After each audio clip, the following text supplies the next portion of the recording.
Friday. It's Friday today. We survived the week, and today on Fridays with Flora, we're going to celebrate by making some fresh pasta. It's always a treat.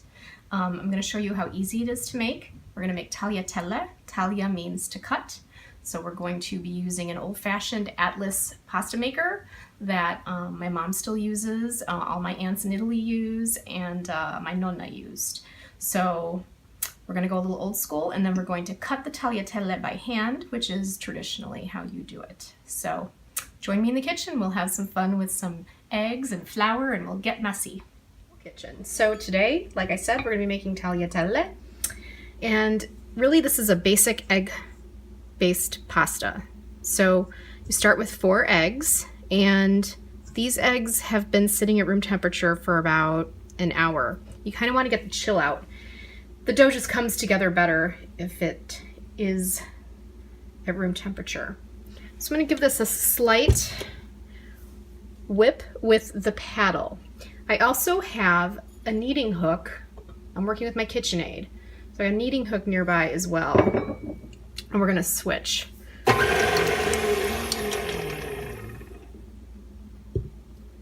To this, I'm going to add just a drizzle of olive oil. You don't have to do olive oil. I just think it adds a little extra flavor to things. And it's about 1/8 of a teaspoon of salt. So a couple of sprinkles really is all you need. Give that another whip. So this is nice and whipped. I'm going to get my dry ingredients. What I have here is a mix of 2½ cups of flour. This is just normal all-purpose flour, and a 1/2 cup of durum wheat semolina. Now sorry, I just hit the camera, but some recipes call for more semolina. Some recipes call for 00 flour. This one I like. I just like, it's a little bit more tender. The more semolina you use, the tougher your dough is going to be. So I'm giving this just a quick mix. Just rough. I'm going to start with the paddle, adding this gradually.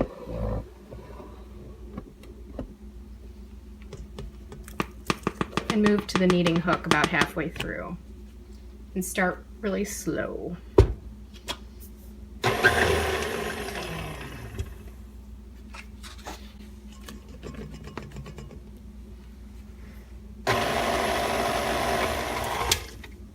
Right about here, I'm going to change to the kneading hook. Things are starting to come together really roughly. Adding the kneading hook. Start slow. Pick it up a little.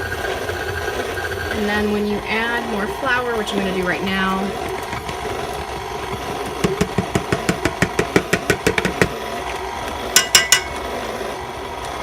and now I'm going to kick up the speed a little bit.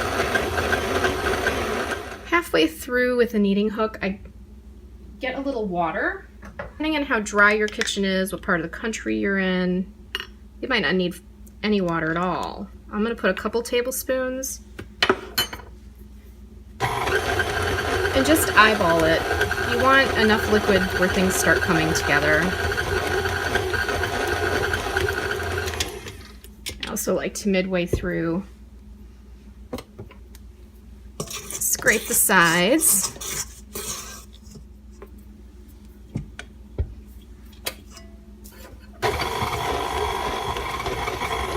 Okay, at this point, it's time to turn this onto a floured surface. Do you see how it's kind of come together in a ball, but there's still some flour on the bottom? This you're going to have to mix in with by hand. So let's move over to the table. I have a sill pad. I've scrubbed down the rest of my table because you're going to need a lot of space.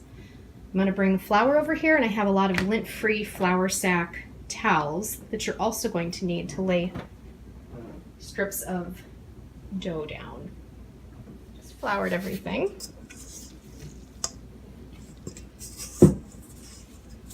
Then with my hands, I'm just kind of scooping out the rest of this. If you're a subscriber to my channel, you may have seen how to make Italian ravioli with my mom. She does everything by hand on her kitchen table. She doesn't use the KitchenAid at all. So there's a lot of hand work. You have to kind of just realize that it's okay to get your hands dirty. So things are a little lumpy. We're going to work the dough using the heel of your hand. And you're going to knead it.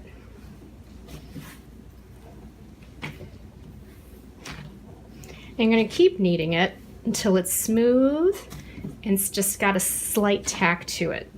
You don't want it too sticky. It's kind of like,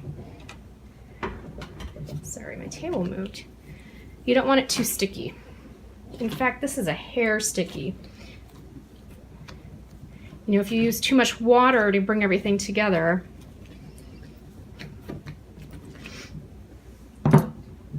you might need a little extra flour.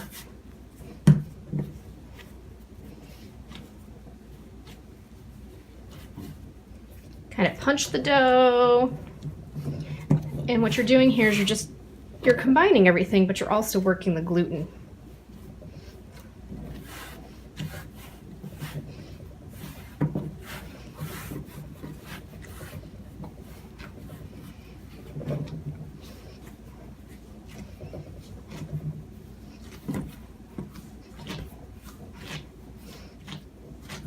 You can see how things are starting to get smoother.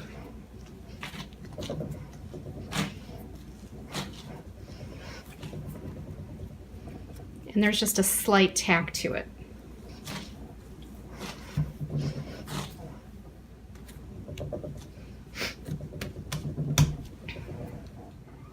Now that it's got that slight tack and it's smooth, I'm going to let it sit covered with some plastic wrap.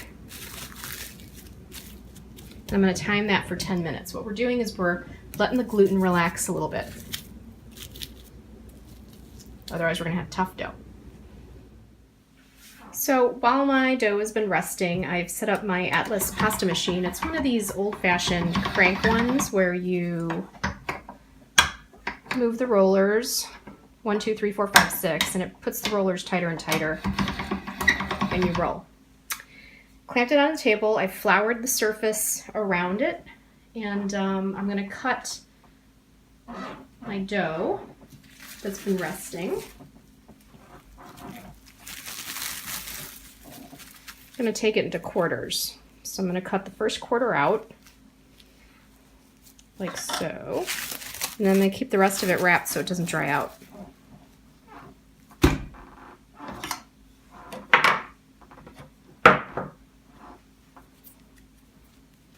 Shape it into kind of like a flat disc, if you will. And you're going to start on one. It helps to get a second pair of hands to crank, so let me get my second pair of hands. It also helps to lightly flour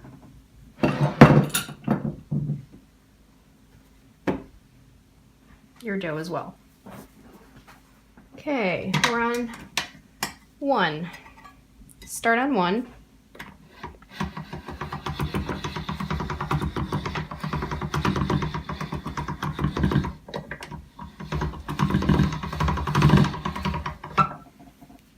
And as long as it's nice and smooth, you can move to two.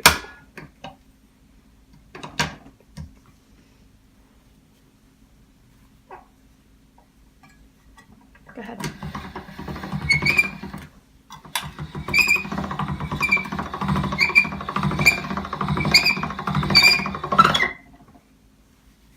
Let's move to 3. If this starts getting too unwieldy, I cut it in half, but let's go to 3 before I cut it.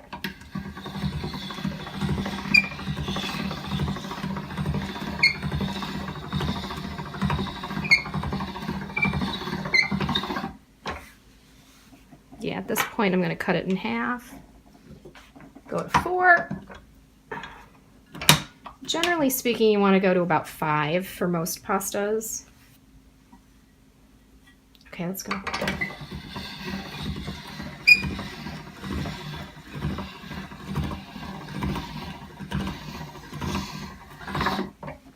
This is nice. Let's go to 5.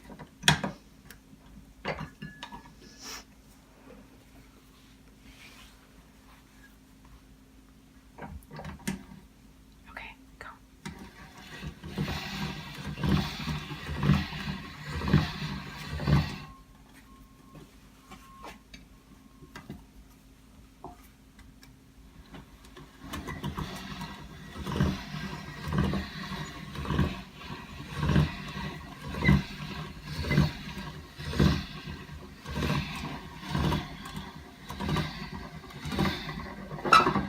All right, you're at 5 here. And what you're going to do is you're going to lay it down on a floured surface. And you're going to let your sheets rest for about 10 minutes before we cut them. So I've taken a sheet that's been sitting for 10 minutes and I put it on the cutting board and I've dusted it generously with flour. And I'm going to cut about the length that I want my tagliatelle to be. And I'm going to roll it. Taglia means cut. You can get forms to do this as well, to attach to your pasta machine, but I'm doing this old school. So tagliatelle is about a 1/2 inch in width. So I'm just going to cut my roll like so. And because you floured it, it's not going to stick.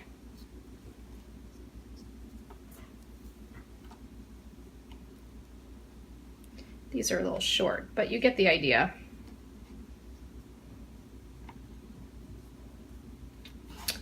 Now, you can just boil these as is. You can dry them. You can create little nests by basically taking them or using a fork and twirling them into a nest. And I'm going to set it on a lint-free flour sack towel. Right over there.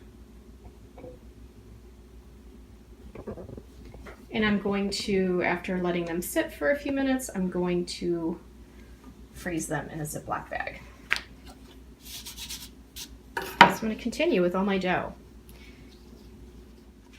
One other thing you should do with your cut pasta, once you kind of toss them around, is sprinkle them with flour because you don't want them to stick. There you go.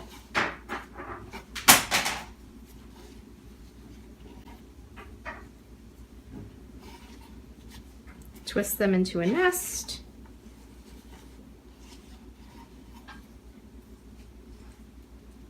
Now you can dry these as nests too. You can set them on your flour sack towel and let them sit. You have to be really diligent about drying them because the air is not circulating around these as if you were to put them on dowel rods as you would with other pasta. So for these, you have to keep flipping them over every few hours to make sure that you dry your nests.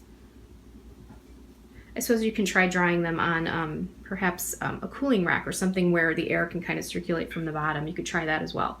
But I'm just going to freeze them. So I'm going to continue with the rest of my dough.